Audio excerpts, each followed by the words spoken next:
Here is my recap for Dexter Season 6, Episode 7, entitled Nebraska. This was a very weird, odd episode, very out of place from the rest of the season. When we left Dexter in the last episode, he had just killed the guy who ended up killing Brother Sam and had drowned him in the lake. And that's when his brother showed up on the shore when Dexter was coming out of the water. In this episode, that's his dark passenger for the entire episode is the ice truck killer, his brother from season 1. His dad is nowhere to be seen. It's very interesting because in this episode, his brother is just trying to get him to do some terrible things.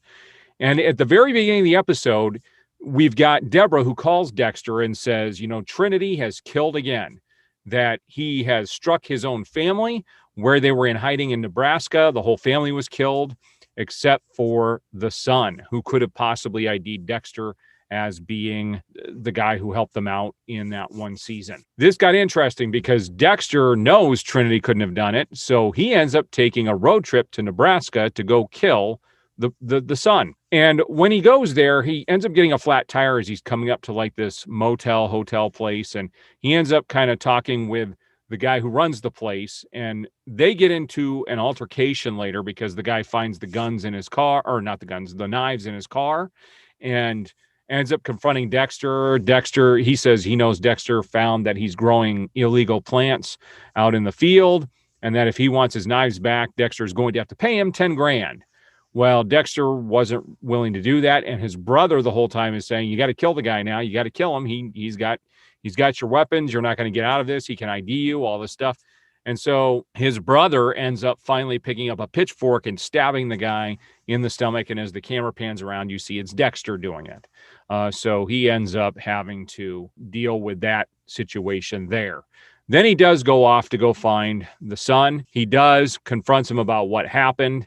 And bottom line is, I'm not going to say everything that happened with that whole situation, but he does meet up with him a couple of times. The first time he meets with him, he ends up telling Dexter, yeah, it was my dad who did this. And Dexter knows that's not true. So then he does decide to go and confront him and does at his house. And then he runs off and Dexter goes after him. And what ends up happening is Dexter does not kill him. He was going to, and his brother was egging him on to kill him. But Dexter doesn't do it. He finds out that he's actually got a lot of inner demons he's dealing with, that he has remorse for what happened. He doesn't want to live. He actually wants Dexter to kill him, and Dexter doesn't do it. And as Dexter's driving away, we've got the son, Trinity's son in the back of the vehicle, and we've got Dexter's brother in the front.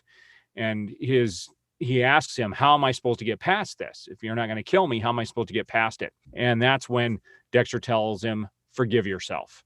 And he drives off and runs over his brother's shadow. And then as he's heading back into town, his father is on the side of the road and he picks him up and he's back home. So that's kind of what happened with Dexter. It was a whole road trip with him, revisiting things from 2 seasons ago. And it was kind of interesting what happened. You can see how Sam has affected Dexter and his thinking about faith and about forgiveness and conscience and all of that kind of stuff. So a lot of interesting things, a lot of growth with Dexter in this episode because it looked like he was going crazy, but ends up coming back closer to the light. As Sam was saying previously, he was going towards the dark.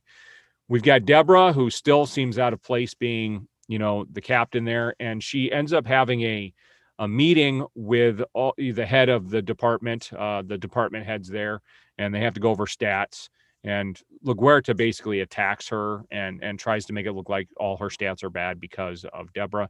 They meet and LaGuerta meet in a elevator after that. And LaGuerta says this was not personal. This is just the way the job is. And unfortunately, what's bad for one is bad for all. So it wasn't a personal attack on you. Deborah later has a conversation with Quinn. They both basically forgive each other and kind of break it off formally for good.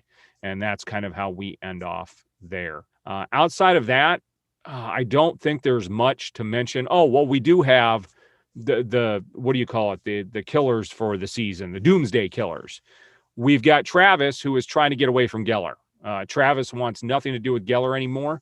So again, Travis is Colin Hanks. Geller is Edward's James Olmos, and he doesn't want anything to do with him. And that's when Geller tells him, you really don't have a choice. And so this whole episode, Travis is spending a lot of time with his sister.